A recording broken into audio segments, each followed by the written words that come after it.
Mais um vídeo aqui no canal, e nesse vídeo eu vou retomar os estudos do livro Em Águas Mais Profundas, que é o título do livro que nós já tínhamos que ter terminado há muito tempo, e nós não terminamos ainda. Tô louca pra iniciar o próximo livro do ano que vem. Eu ainda quero mostrar pra vocês qual vai ser o livro do ano que vem. E por enquanto a gente vai terminar os estudos, ainda tem muito, nós temos muita coisa ainda pra ler, já era pra mim ter terminado. Ainda nós temos muito mesmo pela frente. Eu estou no capítulo 57, esse livro aqui, ó. Pra você que não tá acostumado, você que não viu ainda, assista os vídeos anteriores eu comentando a respeito do livro, tá? Uma hora eu faço uma releitura do livro todinho pra mostrar pra vocês o livro. Mas vou fazer uns pedacinhos. Eu li sobre a introdução, acredito que no primeiro capítulo, num vídeo que eu falei sobre avanços para águas mais profundas. Eu comentei a respeito de Gerando Frutos, eu acredito que eu cheguei a comentar. Se eu não comentei, eu refaço o comentário. Ok? Esse livro nós vamos ler ele de volta, tá? Eu separei mais um outro livro que foi o meu livro que eu quero muito trazer o estudo dele aqui pra vocês, do jeitinho que eu li na época, ok? Então ele vai estar incluído junto também. Hoje nós vamos falar sobre usando a chave de Davi. Porém aos seus ombros a chave da casa de Davi. Há de abrir sem que ninguém possa fechar, e há de fechar sem que ninguém possa abrir. Isaías 22, 22. Dos diversos livros da Bíblia Sagrada, alguns deles escritos com espaços de séculos entre si, podemos encontrar algumas expressões simbólicas recorrentes. A expressão chave de Davi, por exemplo, surge nas proclamações proféticas de Isaías e também aparece mais de 700 anos depois no livro de Apocalipse, numa das 7 cartas enviadas pelo já velho exilado apóstolo João. As 7 igrejas da Ásia Menor, atual Turquia, mais especificamente na carta à igreja de Filadélfia, praticamente repetindo as expressões do profeta hebreu. Dar-te-ei as chaves de Davi, que fecham e ninguém abre, que abrem e que ninguém fecha. Apocalipse 3, 7. Como toda expressão simbólica, o significado das chaves de Davi sempre foram controverso ao longo da história.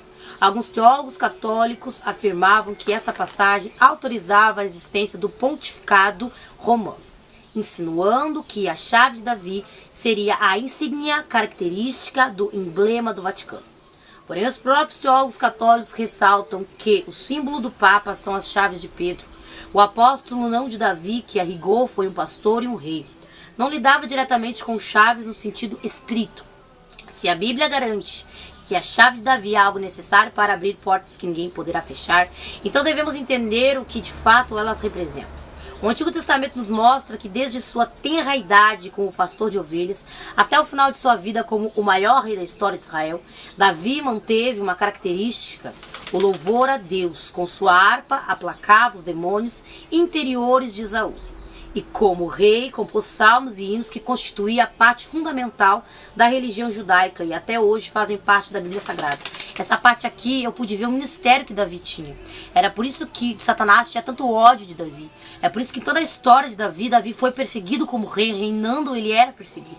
Porque ele tinha um poder, uma estrutura divina que vinha do céu, um chamado direto dentro do ministério de Davi. Davi já tinha um ministério. Ali você vê um ministério lindo que nascia já no Antigo Testamento. Davi tinha o poder de bloquear os demônios através do seu toque.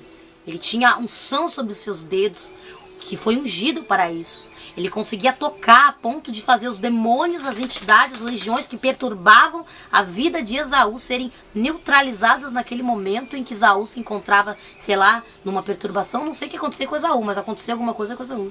A Bíblia deixa muito claro isso aqui, acontecia alguma coisa com Esaú, a ponto de que quando Davi era convocado e era chamado para Esaú, que Esaú convocava, mandava os seus servos chamarem Davi para tocar o instrumento naquele momento.